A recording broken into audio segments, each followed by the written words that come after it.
ভাবুন তো, আপনি প্রতিদিন মা লক্ষ্মীর পূজা করছেন, ধূপ জ্বালাচ্ছেন, প্রদীপ দিচ্ছেন, কিন্তু তবুও সংসারে অশান্তি যায় না, টাকা আসে না, যত আয় হয় ততই খরচ হয়ে যায়। কখনো ভেবেছেন কেন?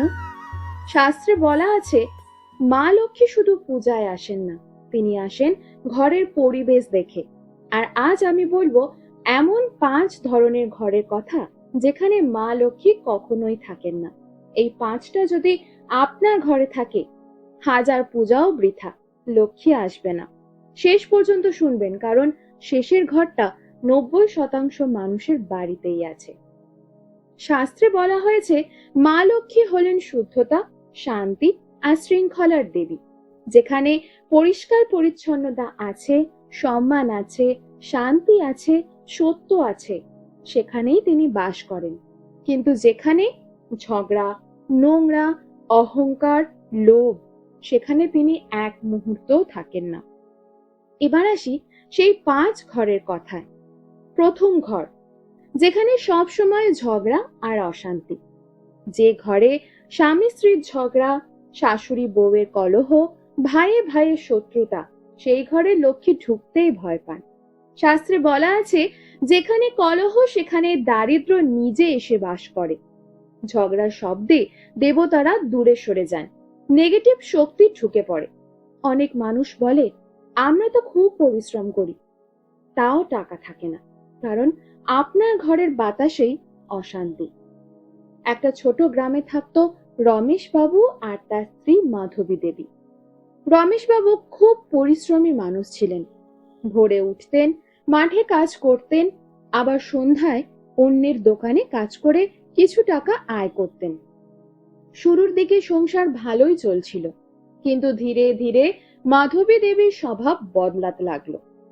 ছোট কথায় ঝগড়া, সামান্য ভুলে চিৎকার, প্রতিদিন সংসারে অশান্তি। রমেশবাবু ক্লান্ত শরীরে বাড়ি ফিরলেও শান্তি পেতেন না। প্রতিদিন শুনতে হতো, তুমি কিছু পারো না, তোমার আয় দিয়ে কিছু হয় না। এই কথা কাটাকাটি দিনে দিনে বাড়তেই থাকলো। ঘরে হাসি নেই, শান্তি নেই, শুধু ঝগড়া আর কান্না। কিছুদিন পরে অদ্ভুতভাবে রমেশবাবুর কাজ কমতে লাগলো। যে দোকানে কাজ করত সেটা বন্ধ হয়ে গেল। মাঠের ফসলও ভালো হলো না। টাকা যেমন আসতো তেমনি হঠাৎ খরচ হয়ে যেত। কখনো অসুখ, কখনো ধার শোধ, কখনো ভাঙা জিনিস ঠিক করা। মাধবী দেবী বলতেন, আমরা তো এত পরিশ্রম করি, তাও টাকা থাকে না কেন? একদিন গ্রামের এক বয়স্ক সাধু এসে বললেন, মা, তোমার ঘরে প্রতিদিন আগুন জ্বলে, ঝগড়ার আগুন। সেই আগুন দেখেই মা লক্ষ্মী দূরে চলে গেছেন। তিনি বললেন, যেখানে অশান্তি সেখানে ধন টেকে না। সেই দিন থেকে মাধবী দেবী নিজের ভুল বুঝলেন, ঝগড়া কমালেন, ভালোভাবে কথা বলতে শুরু করলেন। কয়েক মাসের মধ্যেই রমেশ বাবুর নতুন কাজ জুটল, আয় বাড়তে লাগলো। ধীরে ধীরে সংসারের অভাব কমে গেল। এই গল্পটা বোঝায়, ঝগড়া শুধু মন ভাঙে না, ঝগড়া ঘর থেকে লক্ষ্মীকেও তাড়ায়। এবার আসি দ্বিতীয় নম্বর ঘর, নোংরা ও আগোছালো বাড়ি। যে ঘরে ময়লা জমে থাকে, বাসন পড়ে থাকে, কাপড় ছড়ানো, অপ্রয়োজনীয় জিনিস জমিয়ে রাখা, সেখানে লক্ষ্মী দেবী ঢুকতে পারেন না। শাস্ত্রে মা লক্ষ্মীকে বলা হয় পরিচ্ছন্নতার দেবী। নোংরা ঘর মানে দারিদ্রকে আমন্ত্রণ। তাই অনেক বড় লোক মানুষও ধীরে ধীরে গরিব হয়ে যায়। 3 নম্বর ঘর, যেখানে অসম্মান আর অহংকার। যে ঘরে বড়দের সম্মান নেই, গরিবকে তুচ্ছ করা হয়, অতিথিকে অপমান করা হয়, সেখানে লক্ষ্মী এক মুহূর্ত থাকেন না। শাস্ত্রে বলে, যে ঘরে সম্মান নেই সেখানে ধন টেকে না। অনেক মানুষ টাকা পায় কিন্তু ধরে রাখতে পারে না, কারণ অহংকার, ব্যবহার খারাপ। মা লক্ষ্মী এইসব একদম সহ্য করতে পারে না। আপনি খেয়াল করে দেখবেন, অনেকের হয়তো বিশাল সম্পত্তি, অনেক টাকা আছে, কিন্তু তারা মানুষের সাথে সঠিক ব্যবহার করে না, তুচ্ছ তাচ্ছিল্য করে। গরিব মানুষ দেখলে এমন অঙ্গিভঙ্গি করে যেন তারা মানুষই নয়। এই সব জিনিসগুলো কিন্তু মা লক্ষ্মী একদম পছন্দ করেন না। 4 নাম্বার ঘর, অপচয় আর লোভে ভরা সংসার, যেখানে অপ্রয়োজনে খরচা, ধার করে শৌখিন জিনিস, আয় কম খরচ বেশি, সেখানে লক্ষ্মী রাগ করে চলে যান। শাস্ত্রে বলা হয় লোভ ধ্বংসের মূল। আজ অনেক পরিবার শুধু অপচয়ের জন্য গরিব।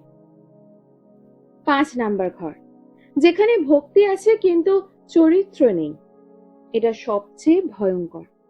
অনেক মানুষ পূজা করে, ব্রত রাখে, মন্ত্র জপে, কিন্তু মিথ্যা বলে, মানুষ ঠকায়, অসৎ পথে টাকা কামায়। শাস্ত্রে বলা হয় অসৎ ধনে লক্ষ্মী বসবাস করে না। সেই ঘরে সাময়িক টাকা আসে, কিন্তু শেষে রোগ, মামলা, সর্বনাশ সব নিয়ে চলে যায়। তাহলে কি করবেন? কি করলে মা লক্ষ্মী স্থায়ী হবে? ঘরে শান্তি রাখুন, নিয়মিত পরিষ্কার পরিচ্ছন্ন করুন, সম্মান দিন সবাইকে, অপচয় বন্ধ করুন, সৎ পথে উপার্জন করুন, আর প্রতিদিন বলুন মা লক্ষ্মী আমাদের ঘরে স্থায়ীভাবে বসবাস করুন। এতক্ষণ তো বললাম এই সমস্ত লক্ষণগুলোর কথা। এবারে বলবো মা লক্ষ্মীকে কিভাবে তুষ্ট করা যায়, মা লক্ষ্মীর আরাধনা কিভাবে করলে তিনি প্রসন্ন হবেন। বন্ধুরা, এখন তো জানলেন কোন ঘরে মা লক্ষ্মী থাকে না। এবার জানুন কোন কাজ করলে তিনি নিজে থেকে ঘরে বাস করেন। পরিষ্কার ঘরই লক্ষ্মীর প্রথম পূজা। শাস্ত্রে বলা আছে যে ঘর প্রতিদিন সকালে পরিষ্কার হয় সেখানে লক্ষ্মী নিজেই প্রবেশ করেন। বিশেষ করে দরজার সামনে ঝাড় দিন, সন্ধ্যায় প্রদীপ জ্বালান, এই ছোট কাজেই বড় ফল আসে। 2, প্রতি বৃহস্পতিবার মা লক্ষ্মীর বিশেষ পূজা। বৃহস্পতিবার হলো লক্ষ্মীর দিন। এই দিনে সাদা বা লাল ফুল দিন, ঘি বা তিলের প্রদীপ জ্বালান, খিচুড়ি বা মিষ্টি ভোগ দিন, আর মন থেকে বলুন মা আমাদের সংসারের অভাব দূর করো। 3, এই সহজ মন্ত্র প্রতিদিন 11 বার বলুন, ওম শ্রীং মহালক্ষ্মী নমঃ। সকাল বা সন্ধ্যায় বললেই হবে। শাস্ত্রে বলা হয় এই মন্ত্র ধনের বাধা দূর করে, কাউকে কষ্ট না দেওয়া সবচেয়ে বড় পূজা। মা লক্ষ্মী খুব কোমল হৃদয়ের দেবী। যেখানে মানুষ কাঁদে, অত্যাচার হয়, সেখানে তিনি থাকেন না। কারো উপকার করলে লক্ষ্মী আরো প্রসন্ন হয়। তাই বারবার বলি বাড়ির বড়দের এবং ছোটদের উভয়কেই সমানভাবে ভালোবাসুন, সমানভাবে শ্রদ্ধা করুন।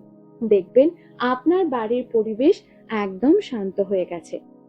বৃহস্পতিবার কাউকে অন্ন দান করুন, বিশেষ করে গরিব মানুষ, বৃদ্ধ শিশুকে খাবার দিলে মা লক্ষ্মী খুশি হন। বৃহস্পতিবার কাউকে অন্ন দান করলে, বিশেষ করে গরিব মানুষ, বৃদ্ধ শিশুকে খাবার দিলে মা লক্ষ্মী খুব খুশি হন। শাস্ত্রে একে বলা হয় লক্ষ্মীর প্রকৃত পূজা। তাই বন্ধুরা, শুধু পূজা করলেই মা লক্ষ্মী থাকেন না, আবার শুধু নিয়ম মানলেই হয় না।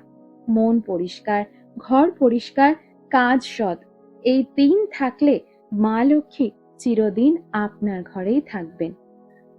আমার এই ভিডিওটা যদি আপনাদের ভালো লেগে থাকে তাহলে অবশ্যই একটি লাইক এবং সাবস্ক্রাইব করুন। জয় শ্রীকৃষ্ণ, রাধে রাধে।